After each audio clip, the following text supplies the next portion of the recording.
भारत को आज़ाद हुए 75 साल से ज्यादा हो गए हैं और यह आज़ादी 200 साल की गुलामी के बाद मिली थी। ब्रिटेन ने इन 200 सालों में भारत को बहुत लूटा और भारत की अरबों की संपत्ति लेकर चले गए।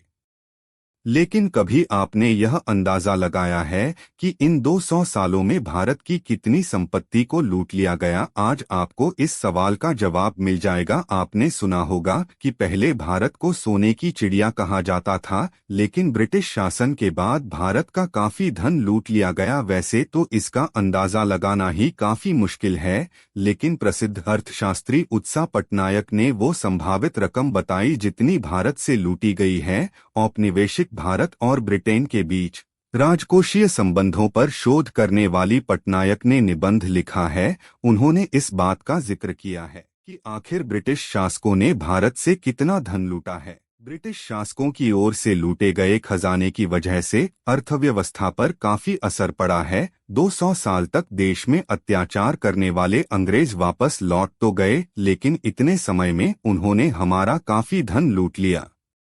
जानी मानी अर्थशास्त्री उत्सा पटनायक ने अपने निबंध में बताया कि अंग्रेजों ने भारत का करीब 45 ट्रिलियन डॉलर लूटा, जो कि इंडियन रुपए में होते हैं 3, 19, 29, 75,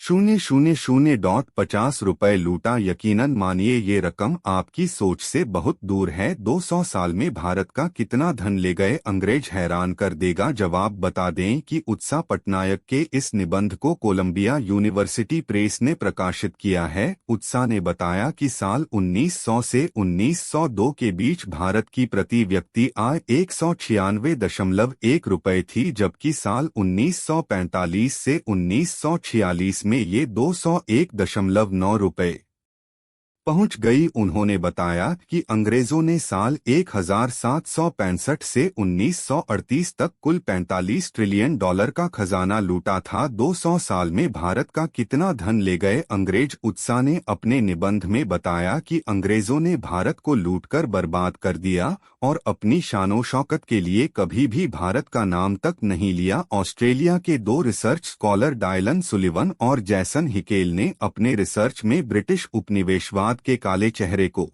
उजागर किया है। इस शोध के मुताबिक 1880 से 1920 के दौरान अंग्रेजों ने 10 करोड़ भारतीयों की जान ले ली। मौत का ये आंकड़ा कितना बड़ा है, इसका अंदाजा इसी से हो जाता है कि इस दौरान सोवियत संघ, चीन और उत्तर कोरिया में अकाल से जितने लोगों की मौत हुई थी, उससे ज्यादा लोग भारत में ब्रिटिश जुल्म की वजह से मारे गए थे। ऐसा नहीं है कि अंग्रेज प्रशासन के कर्ताधर्ता लोगों को अपनी क्रूर नीतियों के नतीजों के बारे में कोई अनुमान नहीं था। अंग्रेजों ने लाखों भारतीयों को भूखे मरते देखा, फिर भी उन लोगों ने किसी तरह की रहम नहीं दिखाई और अपनी कठोर नीतियों पर कायम रहे। जब भारत में ब्रिटिश शासन शुरू हुआ, तब दुनिया की अर्थव्यवस्था में भारत का हिस्सा 23% था, पर जब उन्होंने भारत छोड़ा तब यह आंकड़ा सिमटकर महज 4% रह गया। दुनिया भर में क्वालिटी कपड़े एक्सपोर्ट करने वाला भारत इंपोर्ट करने वाला देश बनकर रह गया।